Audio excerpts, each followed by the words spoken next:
All right, diving in today, folks.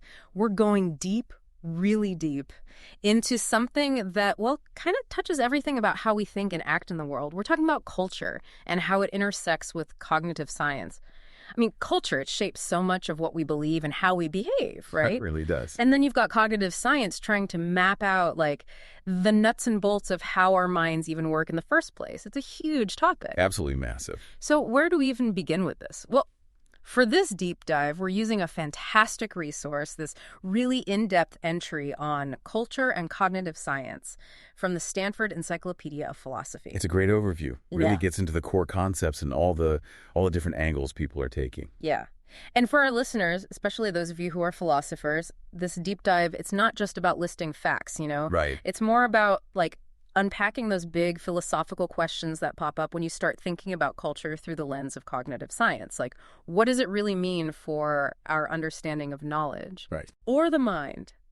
Or even morality? It touches on all of that. So, all right, we're going to use cognitive science to analyze culture. But first, let's be clear about what we even mean by cognitive science. Yeah. I mean, what is it? What are the tools? What's the approach? Yeah, so cognitive science is, well, it's kind of this big team effort, right? Okay. And the goal is to figure out how minds work, Mm-hmm. how they're organized, and how they do all that amazing stuff that we call intelligence. Right. And it brings together folks from all sorts of fields, like psychologists, philosophers, linguists. You've got computer scientists, anthropologists, neuroscientists, Wow, so a lot of different people with different backgrounds. all sorts. But they're all trying to understand the mind, just coming at it from different angles. So cognitive science is like the umbrella that brings all these perspectives together. It is. It's all about finding those connections and building a coherent picture. That makes sense. Now, we know about the tools, but what about the object of study? Culture. What is that? I mean, that word culture, it gets thrown around so much, it almost feels like it could mean anything. It's notoriously hard to pin down. That's true. Unlike cognitive science, which is a way of studying something, culture seems to refer to, well, the thing itself. Right. But even that is debated. It wasn't always like this, though. For a long time, culture was often used in this more, individual sense. It was about refining your mental faculties, Mm-hmm. almost synonymous with education or being, sophisticated. So like high culture. Kind of, yeah. Yeah. But then, around the 18th century, there's a shift. Thinkers like Herder started to emphasize how our thoughts and behaviors are actually pretty flexible, Okay. shaped by all sorts of environmental variations and, critically, by social learning from each other within groups. So a move away from individual refinement towards something shared, learn from the people around you. Exactly. And that broader understanding, it really took off. By the mid-20th century, anthropologists like Kroeber and Kluckhohn, they had already identified over 150 different definitions of culture. Wow. 150 definitions. That is a lot. It is. And even now, when you look at all those definitions, you see they tend to emphasize different things. Some focus on structures, others on functions, on the processes of culture, the things that cultures produce, even the power dynamics within cultures. Okay, so a pretty diverse range of ways to think about it. But for our deep dive, looking at culture through this lens of cognitive science, how are we thinking about it? Right, good point. So what matters most for us is how culture influences recurring patterns of behavior, Okay. the processes that create those patterns and the functions those patterns serve within a group. It's dynamic, not just a list of customs. So less static, more like a system of information and practices that people share and pass on to each other. Precisely. And one definition that we found particularly useful for this deep dive, especially since we're focusing on the cognitive science side, is from Ramsey. Okay. He defines culture as information transmitted between individuals or groups, where this information flows through and brings about the reproduction of and a lasting change in the behavioral trait. So that emphasizes the role of information, how it's passed around and shapes what people actually do. Yeah. Which makes sense, given how cognitive science tends to focus on information and how it affects our actions. Right. And the entry also talks about the importance of variation in behavior, like people acting differently within a group and different groups acting differently from each other. Why is that so crucial for understanding the relationship between culture and cognitive science? Well, think about it this way. If we want to understand how culture actually fits into that bigger picture of how our minds work, we need to explain those differences in behavior. Right. Yeah. If everyone always acted exactly the same way in every situation, it would be much harder to tell the difference between what's caused by culture and what's caused by, say, just our shared biology. Or by everyone responding in the same way to some universal environmental pressure. Okay, so variation gives us a way to tease apart those different influences. Exactly. By focusing on those variations, we can investigate whether those differences are better explained by culture, meaning by information that's socially transmitted and learned. Rather than by just our genes or some immediate environmental factor. Right. Okay, that's a good foundation to build on. We've got cognitive science studying the mind. We've got culture as transmitted information that shapes behavior. And we've got variation as a key to seeing how culture works. Now, the first big point the entry dives into is this weird challenge. The name itself kind of makes you sit up and take notice. What is it about this weird challenge that makes it so important? Well, the weird challenge really hit the scene in 2010 with this hugely influential paper. Okay. And it pointed out this big bias in a lot of psychological research. What bias? Yeah, researchers were mostly studying people from Western, educated, industrialized, rich, and democratic societies. Weird. And the problem is, that's a really specific slice of humanity.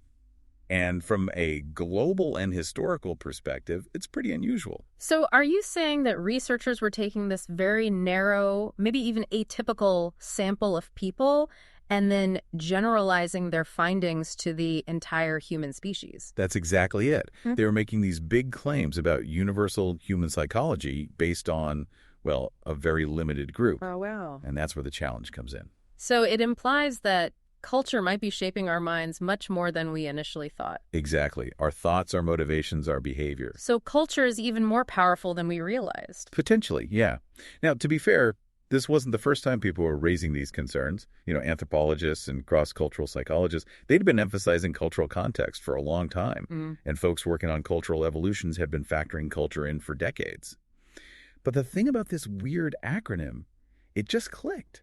It gave a name to something people were increasingly aware of. It provided a label for a problem that was becoming more and more apparent. And what kind of impact did this weird challenge have on the field of cognitive science? I mean, did it just stay a critique, or did it actually lead to new research, new ways of thinking? Oh, it definitely shook things up. And in a good way, I think.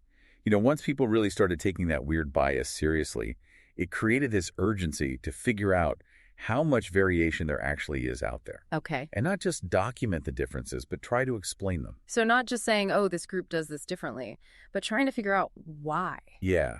And that often circles back to that classic nature versus nurture debate, but with a much bigger focus on cultural inheritance. Cultural inheritance, meaning? Meaning how information is transmitted through social learning, how that shapes who we are. It's pushed researchers to really dig into the psychology of learning itself, the mechanisms that allow us to pick up and pass on cultural information. So really drilling down into the nitty-gritty of how we learn from each other. Okay, so we've acknowledged that cultural differences exist and that they matter. Now, how do we actually explain those differences? The entry outlines a few different approaches. It talks about cultural and non-cultural explanations. Let's start with the non-cultural ones. Human behavioral ecology and evolutionary psychology. How do those frameworks explain why different groups might behave differently without focusing primarily on culture as, transmitted information? Right, good question. So with human behavioral ecology, the focus is really on the external environment. They assume that basically humans are pretty good at adapting their behavior to succeed, in terms of survival and reproduction in whatever environment they find themselves in. So it's all about adapting to local conditions. Yeah. So they'd say a lot of the differences you see between groups, that's just people responding to those environmental pressures. Okay. And they don't really dive deep into the details of specific mental structures or the processes of how culture gets passed on. It's more about individuals figuring things out on their own. So it sounds like they're saying that behavior is mostly a direct response to the environment and people's ability to figure out the best strategies in that environment. That's a good summary. Then you've got evolutionary psychology, which takes a slightly different tack. They really emphasize the role of our evolved psychological mechanisms. Well, their argument is that, sure, even though everyone has the same genes, those genes can express themselves in different ways depending on the environment. It's called phenotypic plasticity. Phenotypic plasticity, okay. So they're saying we all share this basic set of psychological predispositions, right? These tendencies that are kind of built in because they helped our ancestors survive and reproduce. Mm-hmm. But those predispositions, they can be triggered or activated in different ways by different environmental cues. Oh, that's interesting. So it's like we all have the same basic toolkit of mental responses, Exactly. but different environments sort of switch on different tools in the toolkit. Right. So you might have the same basic predisposition for, say, cooperation. But how that cooperation plays out in a harsh, resource-scarce environment might look very different from how it plays out in a more abundant, less competitive environment. Mm-hmm. They often talk about the mind being massively modular. Massively modular. Like it's made up of all these different specialized modules that evolved to deal with specific problems our ancestors faced. Okay, so each module is kind of like a specialized tool in that toolkit. It's one way to think about it. And it's within this framework that they talk about this distinction between evoked culture and transmitted culture. Ah, yes, the entry mentions that. Can you unpack those terms a little bit? What's the difference? Right. So evoked culture, in their view, is basically those behavioral patterns that emerge when different environments trigger those different responses, like we were just talking about. Okay. The environment directly shapes behavior based on those built-in predispositions. So it's not about information being directly passed from one person to another? Not directly, no. It's more about the environment itself shaping those individual responses. Whereas transmitted culture, well, that's the kind of culture we've been discussing so far. Okay. The information, the practices, the beliefs that get passed along through social learning. And that's where the next two approaches come in. Dual inheritance theory and cultural epidemiology. Those are the ones that really focus on that transmitted aspect of culture. Okay, I'm following so far. So let's dive into those cultural explanations now. Dual inheritance theory and cultural epidemiology. How are these different from the non-cultural approaches we just discussed, and what are the key differences between them? All right, so dual inheritance theory, they're really explicit about putting cultural inheritance right at the center of things, Okay.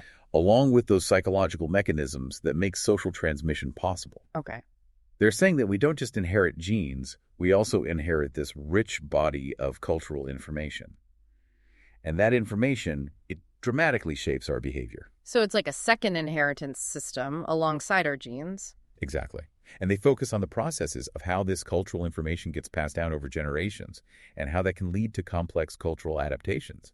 Adaptations that sometimes they can even happen independently of genetic evolution. That's a powerful idea. Culture, not just as a byproduct of our genes or our immediate environment, but as this separate system of inheritance that evolves alongside our genes. Precisely. Now, cultural epidemiology, they also focus on transmission, Okay. but they have a slightly different emphasis. How so? They're interested in how our evolved cognitive modules, which are often domain-specific, influence how we acquire, transmit, and retain those mental representations that make up culture. Domain specific. Meaning they're designed to deal with particular kinds of information or problems. Like you might have one module for understanding language, another for recognizing faces, another for navigating social situations, things like that. Okay, yeah. And the idea here is that certain ideas or practices are just more likely to spread because they resonate with those built-in biases or structures. They're more like cognitively attractive. Exactly. They're catchy, like a good tune. So this can lead to what they call guided variation, where those pre-existing cognitive biases end up shaping how cultural information evolves. And it leads to the emergence of cultural attractors. Attractors. Meaning these stable cultural forms that stick around because they just fit so well with how our minds work. Like those catchy tunes that you just can't get out of your head. Exactly. So it's not just random chance that determines which cultural ideas survive and spread. It's about which ones best fit those pre-existing cognitive grooves in our minds. Exactly. Okay, so to recap, dual inheritance theory really focuses on that transmission process and how culture can kind of evolve on its own track. And cultural epidemiology focuses on how our cognitive architecture influences which ideas are more likely to be transmitted and become stable parts of a culture. Yeah, that's a great summary. And I should say these different approaches aren't always mutually exclusive, Often they're looking at different levels of analysis or different kinds of behavior. So, like, one theory might be better at explaining certain kinds of cultural phenomena, while another theory is better suited for something else. Exactly. Like evolutionary psychology, they might offer some great insights into, say, mate preferences, those basic biological drives. Okay. But then you've got dual inheritance theory that might be more focused on how cooperative norms evolve. Right. And cultural epidemiology, they often look at things like how folk tales or specific ritual practices spread, traditions that don't have those obvious, like, survival benefits. It's like each theory gives you a different lens to view that complex interplay between our genes, our environment, and our culture. It does. It's interesting, though, because the entry points out that philosophers, they seem to have engaged more critically with evolutionary psychology while showing more interest in cultural epidemiology and dual inheritance theory. Why do you think that is? Well, it seems like philosophers have sometimes found those evoked culture explanations from evolutionary psychology a bit, I don't know, maybe a bit too simple. Okay. Like maybe they don't fully account for just how diverse and changeable human behavior can be. Right. And maybe they oversimplify that link between environment and behavior. Whereas, cultural epidemiology and dual inheritance theory, they're offering these more nuanced models that integrate the interactions between genes, culture, and cognition more thoroughly. Okay. And that might resonate more with philosophers who are really interested in complex systems and detailed causal explanations. Right. Plus, those theories, they explicitly focus on cultural transmission as a dynamic process, which opens up a whole bunch of philosophical questions about agency, norms, and what cultural evolution actually is. So more fertile ground for philosophical exploration. I think so, yeah. Okay, moving on. Let's talk about this idea of cumulative culture. This is presented as a key feature, maybe even the defining feature, of human culture. What exactly makes it different from just regular culture? The key difference is that ability to build upon what's come before. Okay. It's not just about social transmission. It's about the capacity to take that inherited knowledge, those practices, those technologies, and improve them, refine them, add to them. So each generation kind of starts off a little bit ahead of the last. Exactly, like a ratchet that only goes forward. Cultural knowledge, it builds and builds, and it's hard to go back. So it's what allows us to go from like simple stone tools to smartphones over thousands of years. Precisely. And there's actually this ongoing debate about whether this kind of cumulative culture is unique to humans or if we see glimpses of it in other animals. Oh, interesting. Some researchers, they point to examples in certain primates, maybe even some birds, where you see hints of that ability to build on previous knowledge. But even if there are rudimentary forms of it in other species, pretty much everyone agrees that human cumulative culture, it's just on another level. Right. It's way more complex, way more sophisticated than anything else we see in the animal kingdom. And a lot of people think it's a huge part of why humans have been so successful ecologically and technologically. Okay, so we agree that cumulative culture is a big deal, but how does it actually happen? How do we acquire all that cultural knowledge and build upon it? The entry talks about different perspectives. There's the idea of replication through imitation, and then there are the perspectives from dual inheritance theory and cultural epidemiology, which we've already touched on. How do these different accounts explain how cumulative culture, stays stable and also manages to evolve and get more complex over time? Right. So if you look at the replication view, they put a lot of weight on high fidelity imitation. Sure. Meaning people are really good at accurately copying what others do. They see that as the main engine of cultural stability because those innovations, they get passed down faithfully. Okay, so just copying each other really well. Basically, yeah. Dual inheritance theory, they also acknowledge imitation, but they argue that even if our copying isn't perfect, even if there are little variations each time, you can still get cumulative evolution. Why is that? Well, because we learn from multiple teachers, from lots of different models. Okay. And that allows for refinement, for building on what came before, even if the copying isn't perfect. So it's like the variations get filtered through multiple sources? In a way, yeah. Then you got cultural epidemiology. Mm-hmm. And with their focus on guided variation, they're saying learners, we actively reconstruct what we learn. Mm-hmm. And that reconstruction, it's shaped by our shared cognitive architecture, by those attractors we talked about earlier. Right, those cognitive biases that make certain ideas more likely to stick. Exactly. So to take your example of tool making, it might not just be about perfectly copying the previous design. It might also be about each generation making tiny adjustments, improvements based on how well they understand how the tool works. Guided by their own cognitive understanding of what makes a tool functional. Yeah. So on the one hand, you've got this idea of faithful copying to maintain stability. Yeah. And on the other hand, you've got this idea of continuous improvement that's influenced by our cognitive biases. That's a good way to frame it, yeah. And this debate, it also has implications for those big questions about human universals. So. Well, if it's true that our shared psychology really shapes how we reconstruct information, we might expect to see certain fundamental behaviors that are common across all cultures, Right. because everyone's mind is kind of working along those same basic principles. But if it's more about high-fidelity copying, then we might see more and more divergence between cultures over time. Because those small variations would add up. Right. Wow, it's amazing how much complexity there is in just understanding how a cultural knowledge is like passed down and built upon. Now let's talk about this distinction between individual learning and social learning and that broader idea of social transmission, because that seems like it's really at the heart of how culture works, right? It's fundamental, yeah. On the surface, it seems pretty straightforward. Oh. Individual learning, that's about picking up knowledge directly from the environment, through your own experiences. Mm-hmm. And social learning, that's about acquiring knowledge or skills by watching other people or interacting with them. Oh. But in practice, it gets a lot more blurred than that. How so? Well, think about it. A lot of our environments, they're intentionally structured by other humans to make learning easier. Oh, that's true. Like educational settings. Exactly. Schools, apprenticeships, even just the way we set up our homes and arrange our tools. It's all designed in a way to facilitate learning. Mm-hmm. And that's sometimes called epistemic niche construction. Epistemic niche Sounds good. construction. Catchy. So even when we think we're learning individually, there's often this social and cultural backdrop that's shaping how we learn. Absolutely. Like, imagine you're learning how to use a new tool. Sure, there's that individual practice involved, but the tool itself, even the instructions that came with it, those are products of social and cultural history. Right. Someone had to design and build that tool, and someone had to figure out the best way to explain how to use it. Exactly. So to be more precise, some people define social learning as a process where an individual's behavior starts to resemble that of others specifically because of those social interactions. Okay. But a big question that comes up is, why is social learning so important for humans, given that we see it in so many other animals too? Right. Lots of animals learn from each other. Yeah, so what's the big deal about human social learning? And that's where this idea of cultural learning comes in.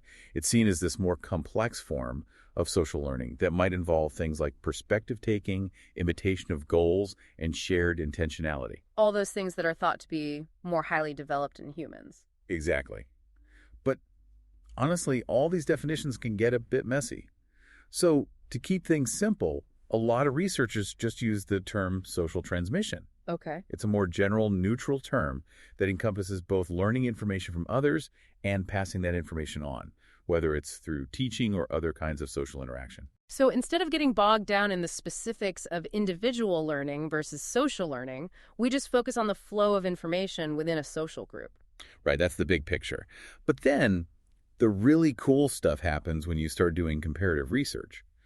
Comparing humans to other animals to figure out what makes our social transmission so special, especially when it comes to supporting this huge scale of cumulative culture we were talking about earlier. So, what are the key differences between how humans transmit culture and how other animals do it? Exactly. What are the difference makers? And that is a major, major area of research in cognitive science. Okay, so what are some of the leading contenders in that race to identify the difference makers? Well, there are a few big ideas out there. One is the cultural brain hypothesis, which says that our brains got so big compared to other primates because of those evolutionary pressures of social learning and managing a large amount of cultural information. So our brains grew to handle all that cultural stuff. That's the idea. And then you have the Machiavellian intelligence hypotheses. Machiavellian, like the political philosopher. Yeah, it's named after him. Those hypotheses emphasize social competition and manipulation as the driving forces behind our advanced cognitive abilities. So instead of culture driving brain growth, it's more about the demands of navigating a complex social world. Exactly. Outsmarting your rivals, forming alliances, all that jazz. Interesting. Then there's this other idea that's gaining traction. It says that a lot of our really complex cultural capacities, they're not directly from biological evolution at all. They're what they call cognitive gadgets. Cognitive gadgets, like apps for the brain. Kind of. They're culturally evolved skills and abilities, things like literacy, mathematical notation, that build on top of more general-purpose learning mechanisms. And humans have more powerful general-purpose learning mechanisms, right? That's what they think. And those gadgets, they end up fundamentally changing our cognitive abilities. So it's like culture provides a lot of the software that runs on our biological hardware. I like that analogy. The entry also gets into these different grades of social learning, and imitation is a big one, a major focus. What are the key debates around imitation in the context of cultural transmission? Well, a lot of it centers on the underlying mechanisms. Meaning? Like, are there specific parts of our brains dedicated to imitation, parts that have been shaped by natural selection? Okay. Or is it mostly based on more general learning processes that get molded by cultural experience? It's a big debate. It's fascinating. And then there's that whole over-imitation thing. Oh, yeah, that one's a real head-scratcher. Where people copy all the actions they see, even the ones that don't seem to be relevant to the goal. Exactly. Why would we do that? Mm-hmm. Some researchers think it's just a byproduct of a generally adaptive social learning strategy. Okay. But others think over-imitation might actually be key to cumulative culture because it allows us to learn and transmit those really complex traditions, even if we don't fully understand why they work. So like faithfully copying a ritual, even if you don't know what it's for. Because maybe there's some hidden benefit that you're not aware of. Right, maybe. It could allow for the transmission of what's called causally opaque knowledge. We know it works because we've seen it work, but we don't really get the causal connections behind it. And for philosophers who are interested in rationality, over-imitation poses some really interesting questions. Because it seems irrational to keep copying actions that don't seem necessary. Exactly. So is it really irrational, or is there some deeper logic at play, especially at the cultural level? It's like, maybe it's more important to maintain the integrity of the tradition than to understand all the details. Possibly. And it's important to remember imitation is just one form of social learning. Right. There's also guided variation, like we talked about. And how much each of those contributes to driving cultural transmission and that accumulation of knowledge, that's still up for debate. So much to figure out. It also touches on those philosophical questions about whether cultural variance can be considered like units of selection in cultural evolution, like genes are in biological evolution, and whether imitation provides that high fidelity copying that you might need for that kind of selection process to work. It's complicated stuff. Okay, so we're swimming in all this information about how culture is transmitted. Yeah. But we're also constantly bombarded with information from all directions in real life. Right. So how do we decide who and what to learn from? I mean, we can't just absorb everything, right? Absolutely not. We're selective. We use all sorts of strategies and what are called heuristics. Heuristics. Yeah, like mental shortcuts. Rules of thumb that help us make decisions without having to think everything through from scratch. Okay. So one is conformity bias, which basically makes us more likely to adopt behaviors and beliefs that are already popular in our group. Makes sense. If everyone's doing it, it's probably a safe bet. Right. Then there's status or success bias. We tend to pay more attention to and learn from people who seem to be high status or really successful. Like, if someone's at the top of their field, we're more likely to listen to them. Exactly. And then there's what's sometimes called my side bias or tribal social instincts. That just means we favor information from our own in-group, the people we identify with. Us versus them, kind of. In a way, yeah. So even though these biases can sometimes lead us astray, lead us to believe things that aren't true, there might be a reason why they're so common. Exactly. Some really cool computational models suggest that they can actually be adaptive at the group level. Meaning? Well, they might help maintain group cohesion, keep everyone on the same page. Okay. And that can be really beneficial for transmitting those behaviors that are good for the whole group. Makes sense. And this is another area where philosophers are digging in, right? Oh, yeah. They're looking at how these heuristics connect to those traditional ideas about rationality and epistemic virtue. So, is conforming to the majority always the most rational thing to do? Exactly. Or, if we're naturally biased towards our in-group, how does that affect our ability to be objective, to know things accurately? Big questions. Big questions indeed. Okay, now what about teaching? We've talked a lot about learning, but teaching seems like the other side of that coin. Is teaching a uniquely human thing? And how does it fit into this whole picture of cultural transmission? Well, there are definitely some forms of teaching in other animal species. Okay.